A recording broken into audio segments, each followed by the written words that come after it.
Balita mula sa Pangasinan. Sanggol ibinalibag sa pader. Magbabalita si Freddy Fajardo. Nasawi ang sanggol na si Baby Sara May Arenas Martinez, 1 taong gulat, 10 buwan pa lamang ito matapos ibalibag sa pader na simyento ng suspect na si Noli Solomon, 34 anyos, kapwa residente ng barangay Bacnono, Bayambanga. Sa investigasyon ni SPO Trilliandro Velasquez, naglalaro sa harapan ng kanilang bahay ang biktima habang nagwawalis naman ang kanyang inang si Alisa May.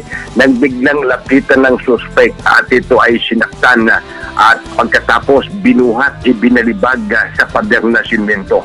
Nagtamo sa sugat sa ulo at bali ang kanang hita ng bata na agad idinala sa Santo Niño Hospital sa nasabing bayan at saka inilipat sa Region 1 Medical Center sa lungsod ng Dagupan, kung saan ay pinawian din ito ng buhay habang nilalapatan ng lunas ng mga doktor. Agad ding naaresto ang suspect na umano'y labas-masok din ito sa mental hospital mula nang ito'y iwan ng kanyang misis may 4 taon na ang nakakaraan.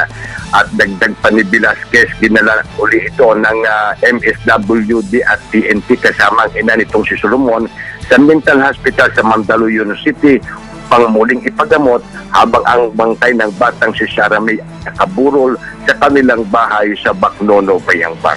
Mula sa Pangasinan, ako si Freddy Fajardo ng DCRS Network News Center, naglilingkod sa pagbabalita.